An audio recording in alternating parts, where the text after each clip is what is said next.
राजस्थान में जो जीत मिली उसमें आपकी बहुत चर्चा रही कि आपने बहुत योगदान दिया रात तक, और रात के किसी भी समय गजेंद्र शेखावत जी हर समय अवेलेबल थे, लगातार रणनीति बनाने में और पार्टी को ये जीत सुनिश्चित कराने में लगे हुए थे। तो किस तरह का वो जर्नी रही, क्योंकि लगातार ये चर्चा थी, कांग्रेस पार्टी की तरफ से दावे थे कि राजस्थान में हम वापसी कर जाएंगे। धन्यवाद आपका, धन्यवाद टीवी 9 भारतवर्ष का ये अवसर प्रदान करने के लिए। देखिए, पिछले 5 साल में जिस तरह का शासन राजस्थान में था, शासन की वादा खिलाफी के कारण से राजस्थान में लॉ एंड ऑर्डर सिचुएशन के बुरी तरह से डिटोरिएट और कॉम्प्रोमाइज़ हो जाने के चलते हुए राजस्थान की जनता त्राही त्राही कर रही थी। भारतीय जनता पार्टी के हम सभी कार्यकर्ता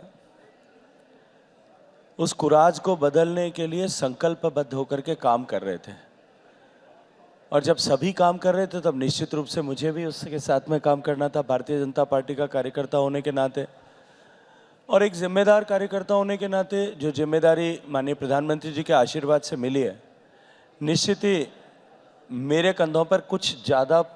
उत्तरदायित्व था, और उस गुरुत्व को महसूस करते हुए मैंने जो कुछ भी पार्टी को सरकार में लाने के लिए किया जा सकता था वो सारे प्रयास प्राण प्रण से किए। लेकिन मैं ये कहूँगा कि हम सब ने मिलकर के जो प्रयास किए, छोटे बड़े सब कार्यकर्ताओं ने, बूथ पर बैठने वाले कार्यकर्ताओं से लेकर के धरातल पर काम करने वाले कार्यकर्ताओं से लेकर के वरिष्ठ नेताओं तक, सभी लोगों ने। लेकिन हम सब के बीच में जो महाभारत की कथा में सुदर्शन चक्र का महत्व, उतना महत्व मोदी जी की गारंटी का था। मोदी जी की गारंटी वहाँ काम कर रही थी, और उस गारंटी की गारंटी पर भरोसा करके लोगों ने भारतीय जनता पार्टी की सरकार, डबल इंजन की सरकार राजस्थान में बनाई है। गारंटी पर आएंगे अभी, क्योंकि गारंटी तो मंत्रा है अब 2024 से पहले, लेकिन पर्दे के पीछे इतना काम कर रहे थे गजेंद्र शेखावत थी, तो एक उम्मीद थी कि पर्दे के आगे भी फिर आप आएंगे, लेकिन वो नहीं हुआ।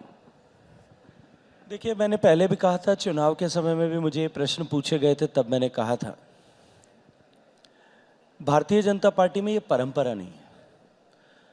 अनेक बार माननीय प्रधानमंत्री जी ने, भारतीय जनता पार्टी के वरिष्ठ नेताओं के मुख से आपने सुना होगा, बीजेपी का दर्शन है देश प्रथम, दल उसके बाद और व्यक्ति उससे अंत में। और भारतीय जनता पार्टी में, भारतीय जनता पार्टी के लिए, देश के लिए किस कार्यकर्ता का कहां काम करना अधिक उपयोगी हो सकता है, वो प्रदेश की सरकार में भी हो सकता है, वो देश की सरकार में भी हो सकता है, वो संगठन में भी हो सकता है, वो प्रदेश के स्तर पर संगठन में हो सकता है, राष्ट्रीय स्तर पर संगठन में हो सकता है, स्थानीय स्तर पर हो सकता है। इसलिए इस व्यक्ति का कहाँ देश के लिए और दल के लिए बेहतरीन उपयोग हो सकता है, ये तय करने का विशेषाधिकार पार्टी में वरिष्ठ लोगों के पास है। पार्टी के वरिष्ठ लोगों ने इस अपेक्षा के साथ में जो कुछ तय किया है, निश्चित है जो भूमिका दी गई है, जो उत्तरदायित्व मिलता है, उसके साथ उस व्यक्ति को